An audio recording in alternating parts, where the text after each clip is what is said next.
آپس میں جوڑ کر رہے، بھائی بھائی ہے جوڑ کر رہے، اختلاف چھوڑ دو، بھائی بھائی ہے۔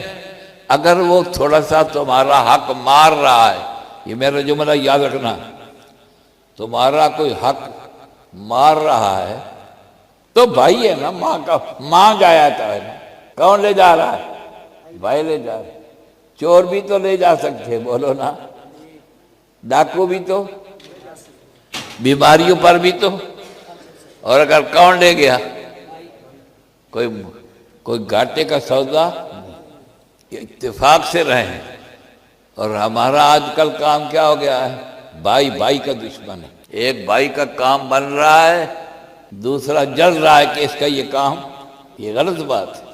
دو بھائی تھے، دونوں کو بیٹے جوان ہو گئے، اب فکر ہوئی کہ ان کی کیا کریں، شادی کریں۔ رشتہ تلاش کیا، ایک لڑکی اچھی مل گئی، ایک بھائی کے بیٹے کی۔ دوسرے بھائی کے پیٹ میں کچا اٹھیا، کچا اٹھنا جانتے ہو؟ پیٹ میں درد اٹھا کہ اس کا کام کیوں بن رہا ہے، یہ رشتہ تو مجھے لینا چاہیے تھا، ہو رہا کہ نہیں؟ سکا بھائی ہے تو کیا کہتا ہے؟ بچی کے باپ کے پاس آئے، بچی کا رشتہ تلاش ہوا، ہاں ہو گئی۔ دوسرے بھائی کے پیٹ میں کچا اٹھا کہ یہ بچی کا رشتہ تو مجھے لینا، تو کیا کہتا ہے؟ بچی کے باپ کے پاس جاتا ہے، کہتا ہے کہ میں نے سنا کہ تو نے اپنے بچی کا کہ ہاں ادھر کر دیے۔ کہتے ہاں، نا اس کو نہ دینا، سکا بھائی ہے، اور بھتیجے کے گھر بھی آ رہی ہے نا، اس کو نہ دینا یہ رشتہ، اس کے بچے کو یہ رشتہ، اس کا بچہ ناویں چفیل ہے، میرے بچے کو دینا، میرا صرف 7ویں چفیل ہے۔ عقل ماری گئی کہ نہ ماری؟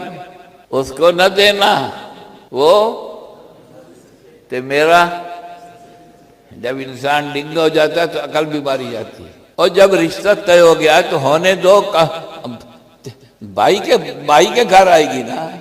میری ان معروضات کا خلاصہ یہ ہے، مختصر بتلاؤں، بن کے رہا کرو، بھائی بھائی بن کے رہا کرو۔ اگر بھائی آپ کا کچھ حصہ کھا رہا ہے تو بھائی کے گھر میں جا رہا ہے، ڈاکو بھی تو لے جاتے ہیں، چور بھی تو، وسعت پیدا کرو، دل کھلے کرو، لڑو مرو نہیں۔